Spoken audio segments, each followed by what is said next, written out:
Monsters are a creation. We see them as accidents. We look for the fangs, the claws, and the trail of blood. We wait for the loud, violent arrival of evil. But a monster is the result of a process. The shape that life takes when it is met with rejection. The reflection of a creator who looked at his work and turned away. To create a nightmare, you only need one ingredient: abandonment. Frankenstein is the documentation of that process.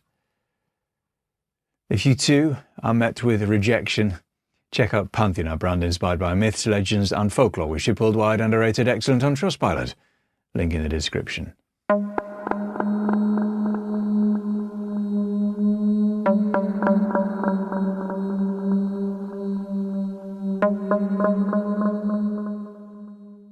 Before we go any further, let's be clear.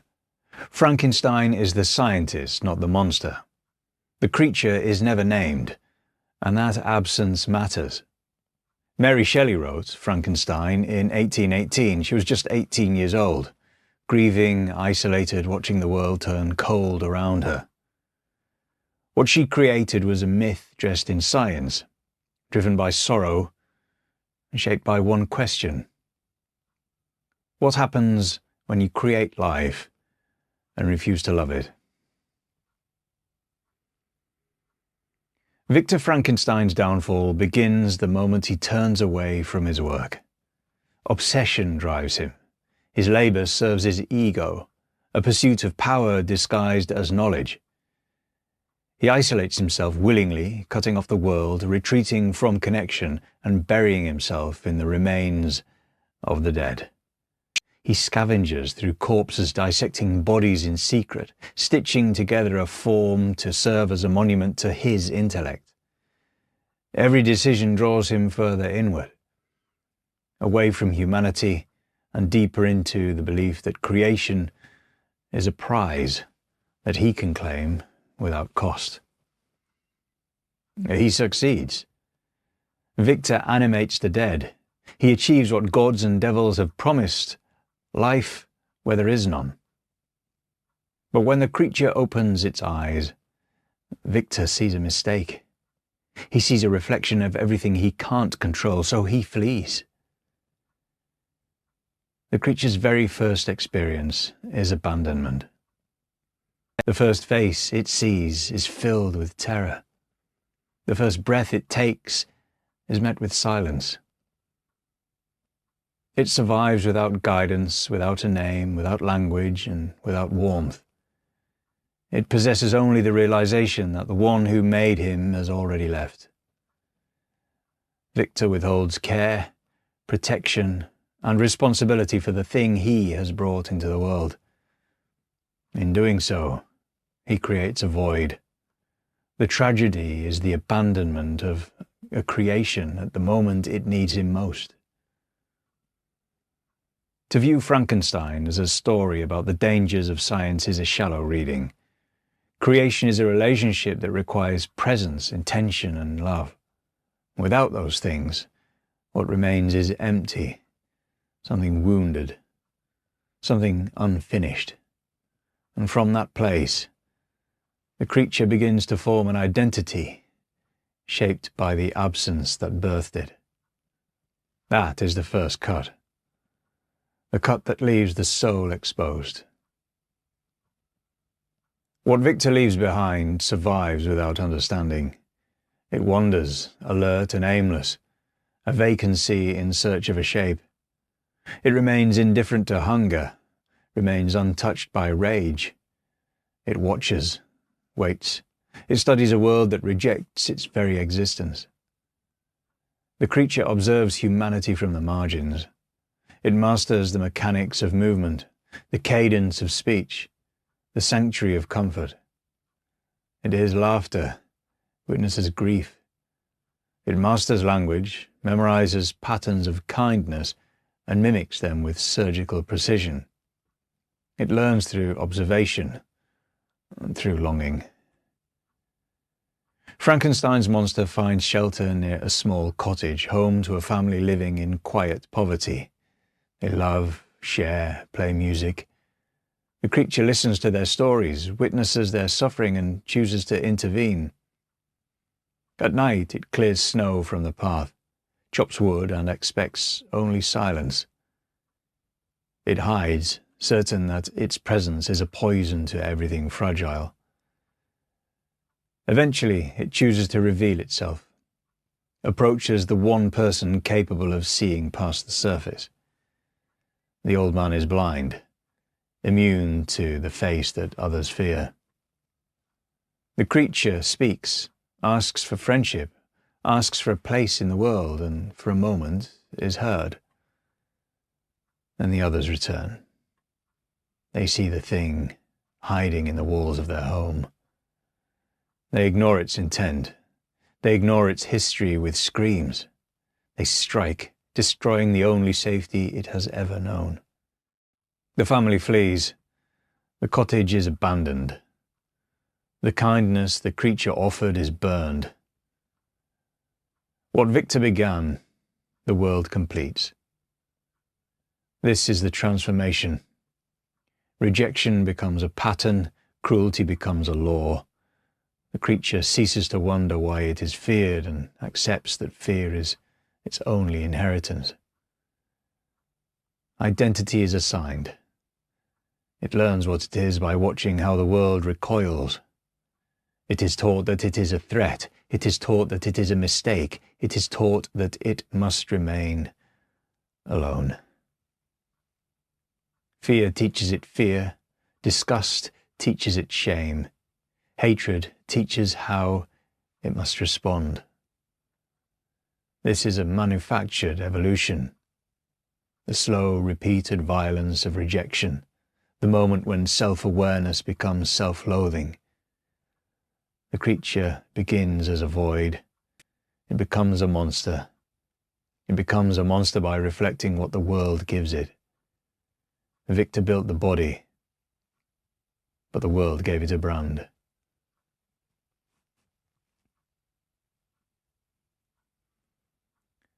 The creature's rage begins in clarity. Pain is a sensation, but meaning is a revelation. It sharpens the pain into a weapon. Until now, the creature has lived in fragments, a gesture of kindness, a blow to the face, the sound of laughter, the sting of a stone. These are disconnected events. Then it finds the journal. Tucked within the folds of a coat belonging to Victor Frankenstein, the journal remains, torn, weathered, and scribbled with ink. The only inheritance the creator leaves behind. Evidence. The creature reads, and in reading becomes whole. Every page details method. The creature was manufactured, constructed from scavenged parts, assembled in secret and animated as an experiment. Victor's words are devoid of awe, empty of fear or regret, containing only calculation, detached, cold and scientific. The creature learns, in its own creator's hand, that it was built for utility, far removed from the possibility of love. The journal confirms the world's cruelty. Every rejection now possesses context. Every scream, every slammed door, every hand raised in fear, all of it aligns. The monster remains unwelcome because it was never meant to belong.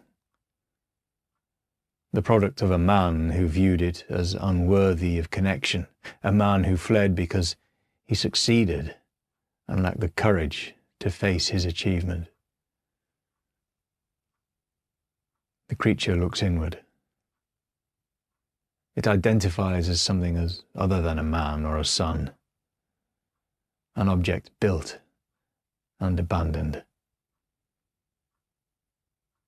Rage seeps in slowly, drawn from understanding. The cruelty of others is now a learned behavior, inherited from the Creator himself.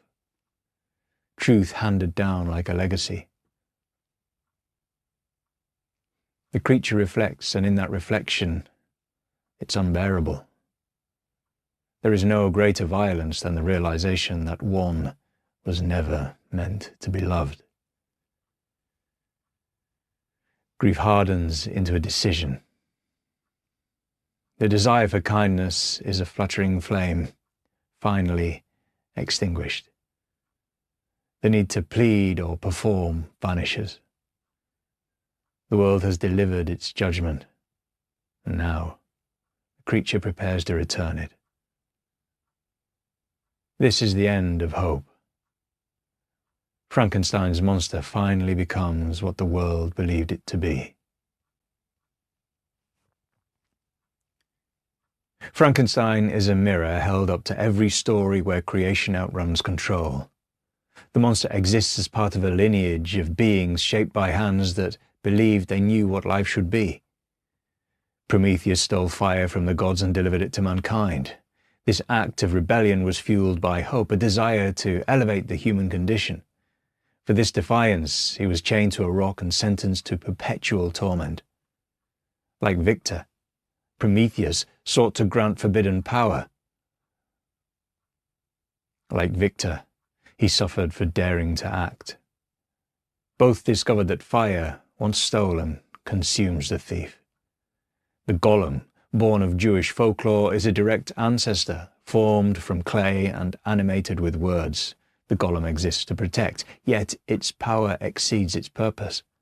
Bereft of guidance, it becomes a threat and remains incapable of mercy. It exists outside of limits. When it begins to destroy what it is intended to save, the Creator is forced to delete it.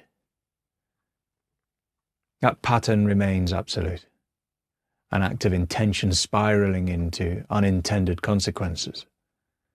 The Creator forced to fear his own work. Then there is Talos, the bronze giant of Crete, forged from metal and powered by ichor. Talos was a machine devoid of conscience. He followed commands, killing without hesitation, life without empathy, purpose without morality, the result of breathless ambition. Talos serves as proof that creation without a soul is dangerous. He is the ancestor of every tool that eventually becomes a weapon. Frankenstein belongs to these myths because it represents their structure and distorts their resolution. The Creator turns away. The creation looks for meaning. In the absence of love, meaning curdles into rage. This is the oldest story we possess, the record of our obsession with the how and our total abandonment of the why. The thing is made, the maker runs, and what remains becomes the answer to a question no one was willing to ask.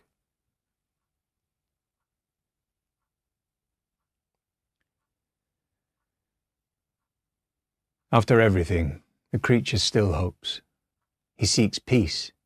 He finds Victor and delivers a plea, measured, rational, and desperate. A single companion.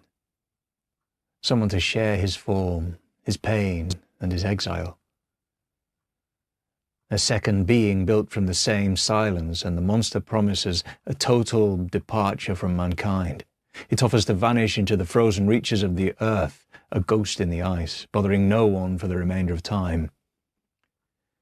This is a final offer, a surrender in exchange for a single taste of belonging. Victor agrees. For a brief moment he resumes the role of creator, but the cowardice of the first birth infects the second. As the new form nears completion, Victor's mind fills with horrors, speculations of what they might become, what they might reproduce, and how far the consequence might spread.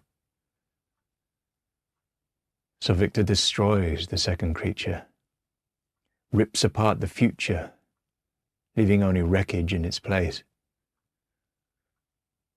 The monster watches. A last chance at mercy, collapse into dust. This is the end of grace. Until now, the creature merely responded to pain. Now, it makes a decision. It confirms what it always suspected. Love was absent from the start. Only control and fear remain. Victor's refusal is a betrayal, and so the creature responds in kind. He makes a vow, a promise of his presence on Victor's wedding night to take what Victor values most. Learned suffering, grief sharpened into a promise. A promise made is a promise kept. On Victor's wedding night, the moment reserved for union becomes a site of forensic punishment. Elizabeth, the symbol of his ordinary life, dies. Victor stares at the wreckage of the one thing he expected to remain sacred. He believed he could play God while keeping his sanctuary untouched, but creation, once wounded, loses its orientation. It can only crawl back to its source. The dismantling of a man who mistook a beginning for an ending. The punishment extends beyond the blood. Every connection Victor possesses is severed. Friends, family, companions. Each life becomes collateral in a war between a creator and a ghost. Each loss forces Victor further inward, stripping away the scientist until only the carcass of his ego remains. He's left with a single terminal question. What have I done? Victor chases his monster across cities and frozen landscapes, arriving finally at the edge of civilization. He is a man chasing his own consequence. Fleeing a work is a momentary cowardice. Living with it is a lifelong sentence. Victor's journeying to the Arctic is a final refusal to admit failure. He chooses death while chasing his mistake. He pursues the creature to avoid his own reflection. Frozen, exhausted, alone. The man who believed he could control the spark of life is reduced to a body in the snow, yielding to the cold he once tried to conquer. His final act is collapse. Victor is unmade by the creation he abandoned, claimed by the weight of inevitability. When the creator dies, the creature returns. It comes to mourn. The monster is the only being left with enough humanity to feel the loss. Its creator is gone and the world remains a wall of fear. It exists without a companion, without language for healing, and with only the ash of its own potential as a legacy. So it disappears into the cold. It vanishes, carrying every unanswered question into the ice. We're left to wonder what shape it might have taken had belonging been offered rather than burned. In the end, Victor created a mirror and died because he found the reflection unbearable.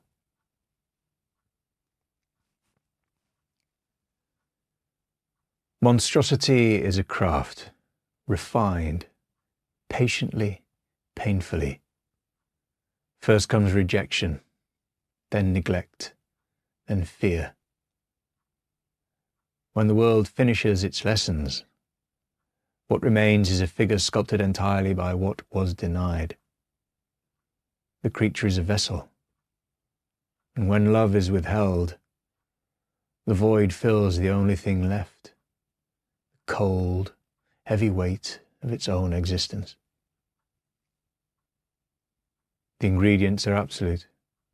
You require abandonment, silence at the precise moment care is owed. You require being capable of love, only to prove that love is a phantom. The ultimate cruelty, to give a thing a heart, only to teach it that that heart is a useless organ, like the gift of sight given only to appreciate the dark. Expansion of the work continues through the hands of others. The world completes the job. It strikes, it recoils, it delivers names like horror, abomination, unnatural. The thing learns through the passage of time that it is destined to exist as nothing else. It accepts its status as a pariah, adopts the jagged edges the world expects it to have. It becomes the shadow that the light refused to touch. Every stone thrown is a lesson in architecture. Every scream heard is a lesson in language. The creature builds its identity from the wreckage of these encounters, finds its purpose in the very isolation that was meant to erase it, and grows strong in the soil of contempt. It survives the turning away, the stares, the stones, and the solitude. It remains. It remembers. It carries the history of every slammed door in the marrow of its scavenged bones. It is a debt that eventually demands payment. It is a mirror that waits for its maker to return and witness the reflection.